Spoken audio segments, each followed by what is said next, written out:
Hello, people of the internet. It is I, Malik Aaron, and yes, I am still sick, which sucks. I wish I could have gotten sick during the week, because at least I wouldn't have to deal with filming. I would just have to upload everything, and that wouldn't require much. But since I am sick on the weekend, I have to be like this. So, sorry, excuse my voice and whatnot. It's terrible. So it's review time. And we're doing another Pirates of the Caribbean movie. So, the original, Curse of the Black Pearl, came out in 2003. And at that time, pirate movies were considered poison, especially with the disaster known as Cutthroat Island.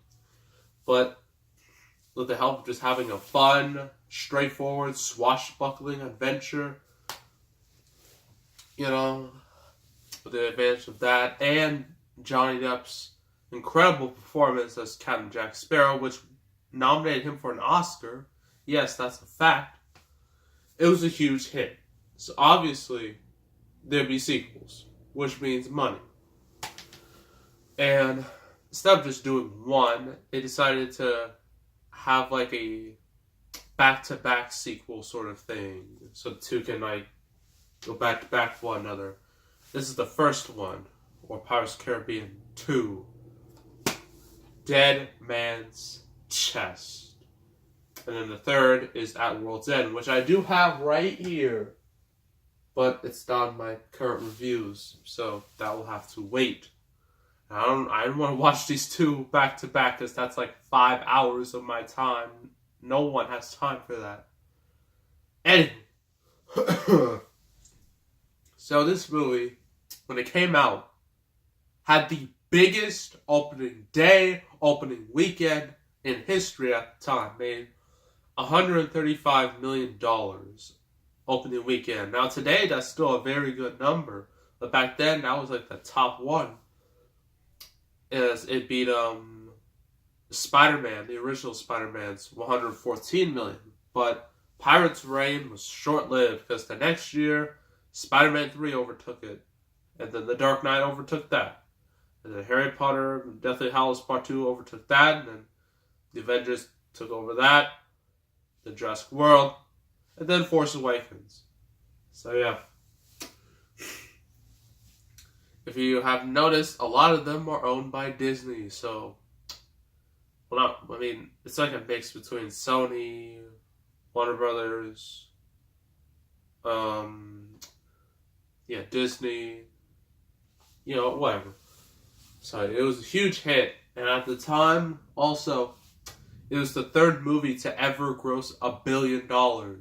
This was back when that was actually an accomplishment. Now it's just super easy, as long as you have the foreign audience to back you up, and if you appeal really well to here. Black Panther did it, so it's not hard. So, here's the back if you want to read it. Alright, good. So, charming rogue pirate, Captain Jack Sparrow, Johnny Depp, is back for a grand, swashbuckling, non-stop joyride filled with devilish pirate humor, monstrous sea creatures, and breathtaking black magic. Now, Jack's got a blood debt to pay. He owes his soul to the legendary Davy Jones, ghostly ruler of the ocean depths. But ever crafty, Jack isn't about to go down without a fight. Along the way, dashing Will Turner, Orlando Bloom, and the beautiful Elizabeth Swann, Keira Knightley, get caught up in the thrilling whirlpool of misadventures stirred up in Jack's quest to avoid internal... You know what? I'm 18. Most of you are 18. Doesn't matter. And internal damnation by seizing the fabled Dead Man's Chest. This movie is long. 2.5 hours long. Which is super long. And the next one is even longer than that. I believe I have a 2-disc special edition. Not sure what that means. probably just a bunch of special features. Yeah. Some in here.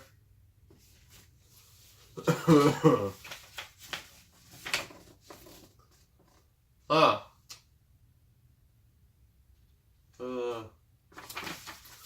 Yeah, it doesn't really say anything. It's just a bunch of stuff. Yeah. Alright. So it's 2.5 hours. And the whole plot revolves just around everyone trying to get this dead man's chest. And you're wondering, what's in this chest? What makes it so special? Well, in that chest, well, spoiler alert, it's like a squid's heart or something. And like it takes a long time, for us to get to that moment. And before that, it's just a bunch of misadventures. Jack is like, he's about to get sacrificed by this tribe. All his pirate friends, they get like caught up in like these nets that look like spears, like balls that are made out of bones, I think, and they have to roll around in it in order to get places. And then Jack, like, he has the most unrealistic escape ever, because, like, he's on a pole. There's a pole, like, on his back, because, he was about to get roasted. You know how they do it, like this. He uses the pole. He leans forward, and the pole apparently has so much momentum that he flips in the air and he lands on his feet. Don't ask. This movie doesn't follow physics anyway. But before then, you got Leonard Bloom and Keira Knightley. They were supposed to be married, but then they were arrested because they helped out, Jack Sparrow. And, Jack's just doing his thing. And then Davy Jones, this squid dude, wants, like, this chest. Everyone wants the chest. At one point, everyone starts betraying each other over this chest. And it's I forgot a lot of this movie because a lot of it was just filler. And that's one of the reasons why I hate doing long movies, because after I watch it, I'm going to forget a lot of it. Pros and cons. Pros. Johnny Depp is still great as Captain Jack Sparrow. He hasn't worn out his welcome yet. This was back, when people still liked these movies, sort of. Leonard Bloom and Keira Knightley do a good job. Bill Nighy, that's how you say his name.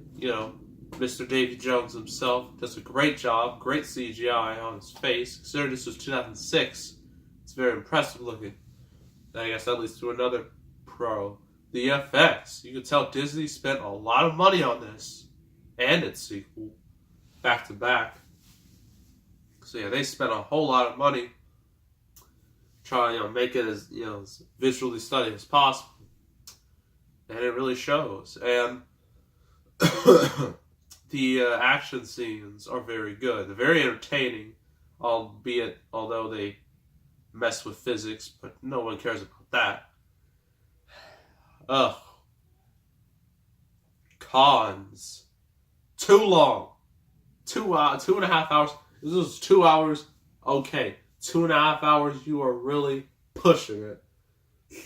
And like the next movie's like nearly 3 hours. Like, why? Like, why do you gotta make these so long? It's so unnecessary.